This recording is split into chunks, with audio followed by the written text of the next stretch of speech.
Hey Edgar, this is William Bowman. Thank you so much for allowing me to record this video for you. I don't want to take up too much of your time. Just want to cover some things that you can quickly do to start, getting some more digital volume your way. That way, maybe you can make this your full-time gig, man. You already have the equipment for it. I could see those beautiful trucks with that new rig that you made. That's awesome, man. So real quick, this is your online presence right now, your Facebook page. That's how I was able to find you. If I search for you by name, I can't find you on Google. Precision power wash, precision pressure wash. I pop in here and I've kind of looked around, but I don't really know which one's you. And I went over here. See, and this isn't even you. This is another one by the same name pretty much. So I understand what you were talking about by wanting to kind of rebrand so that you can have a brand name yourself and protect it under like an LLC or something along those lines. Let me know if you have any questions around that. I do know quite a bit around that. But what I wanted to talk to you about is once you do rebrand, the benefits of, creating a website and what you can do in order to get volume online. That way, the clients are doing Google searches and finding you, instead of you having to try and put ads out to find them. Word of mouth is a great way to grow organically when you're starting out, but if you can inject that with a bunch of digital volume searches, your company can blow up pretty quickly. So in a good way, not in a bad way. But I wanted to pop in and I wanted to kind of show you something. So here's a competitor there in Richmond, right?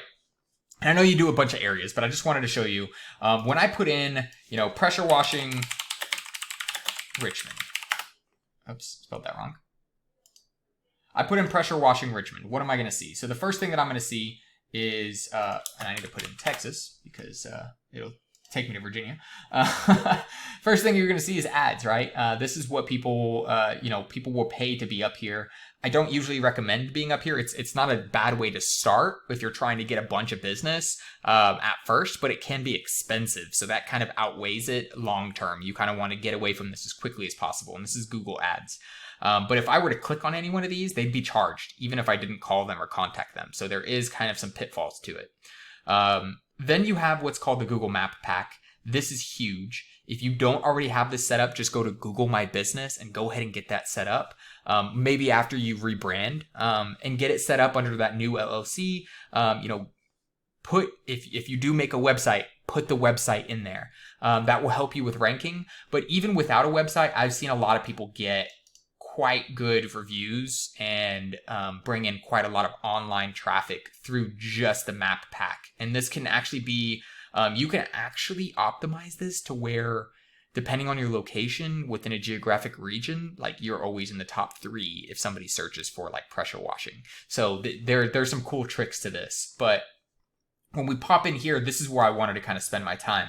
This is what's called the organic search area. So this organic search area, this is like, you literally can only be here based off of Google's algorithm. Whenever these words are put in, they're going to determine which sites to populate here. And they're going to determine it based off of how well they do optimization on their site.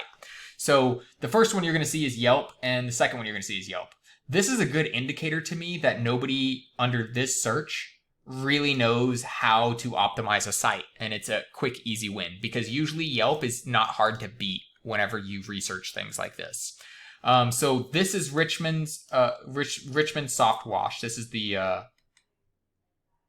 this is the website that I had open. So as you can see, they're the top local company for pressure washing Richmond, Texas. And we looked at their site. Not that it's really not that pretty or anything like that. The one thing they do have is probably about 100 words of content. What you typically want to do if you end up making a site yourself is you actually want to have anywhere between 1,000 to 1,500 words of content on the front page. And the reason for that is because Google considers content to be king, and it also allows you to slip in what are, these keywords 5 or 6 times throughout that content without it seeming like it's forced or seeming like it's, stuffed in there. So that's why you want to have so many words. And if you look at the services tab and we see all the different services that they offer, you don't have to have as many words on these. I recommend anywhere between 500 to 750. But it just depends on your competition. So this guy has, maybe 100 words, maybe 150 tops. So you would just want to beat him since he's ranked number 1. But I don't want to spend too much time looking at his site. I want to show you what he's doing right on the back end and what he's not doing right on the back end. When we pop in here, what we're going to see, this is his site, right? And, what we're going to see here is these numbers are actually pretty important. And let me kind of give you a good indicator of what this usually looks like to be number 1. So Katie pressure washing. We pop over to Katie pressure washing, grab the first site that I find, pop over here. I grab this URL from that site, throw it into my site explorer, pop in the URL. Whenever I pop over here, this is what you would normally see for a site that's number 1. Here's what you're seeing for the site that's number 1 for Richmond. So you can easily tell just a quick glance that these numbers are a lot higher, and there's a reason for them to be ranked number 1. There's not really a good reason for them to be ranked number 1, so it's a quick, easy win for you to acquire Richmond pressure washing business, that's kind of what I was trying to show you, is that you can acquire this. But let me explain what all these numbers mean so that if you do elect to go ahead and create a website of some sort, you can optimize it so that you can have these key factors in there. So this is a UR and DR. A UR is your URL rating. It's like the trustworthiness of your URL. Richmond soft wash, that's a good one. Richmond pressure washing, something like that. Or, if you wanted to go with a brand name like, precision pressure or, pressure washing precision or something like that, you make your URL of that, and that can add trustworthiness, the simplicity of it and how short it is. You don't want them to be too long. But these two numbers, this other one is called the DR. This is a domain rating. This is like the power or the reputation of your site as a whole. So you want these two numbers to rise, and usually the higher they are, the better.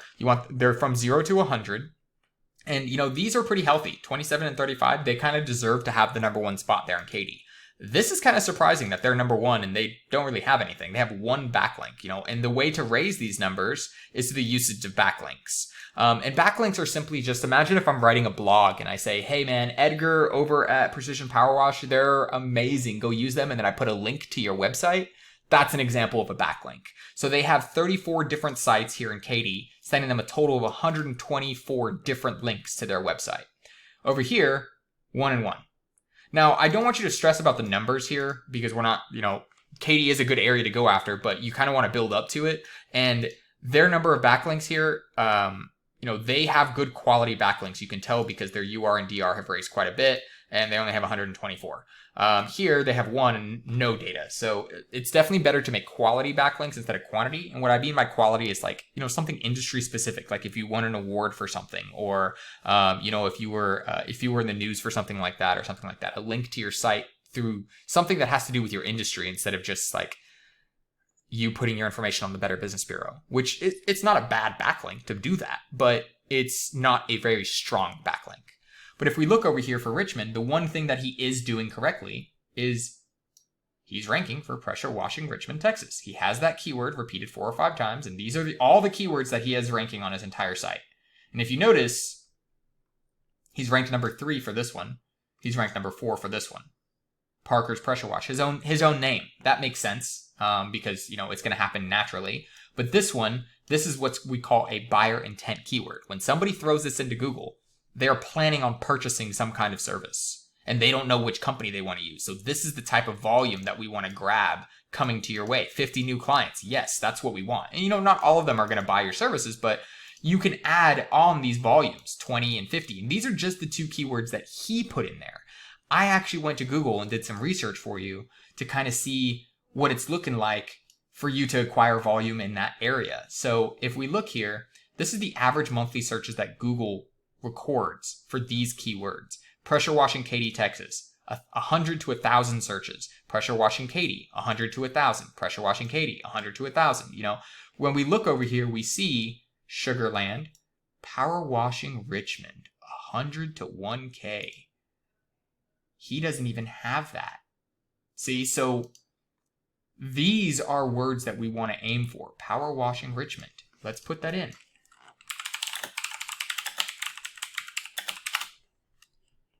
Pop over. He's still here. It's still him. He doesn't even have it, but because nobody in Richmond is trying to implement that keyword, he's winning it naturally. So it's a very low-hanging fruit for you to start grabbing a bunch of these clients from making a simple website that follows a couple rules. The one thing is content, those 1,000 to 1,500 words. Make some good quality backlinks. He only has one. You could literally make like 4 or 5 and then beat him. You want to dominate the market though. So you want to make as many as you can and continue making them month over month. That way nobody can catch up to you. And then hopefully one day you'll be able to get to a point to where you have this many backlinks, and then you can add a location page for Katie and then start dominating that. And then add a location page for Pearland and start dominating that. And then add a location page for Sugarland and start dominating that. So there are strategies for you to be able to take over entire areas. And you start with the low-hanging fruit like this. You win over those clients. And then you invest in the expansion of your company to start winning over new clients in new areas digitally. And then eventually you get to the point to where you own so much of one area that you decide, I actually want to go ahead and, I'm going to move to the Woodlands, or I'm going to move to Inside the Loop, and I'm going to start winning competition there. I have a business manager who can handle it over here for me.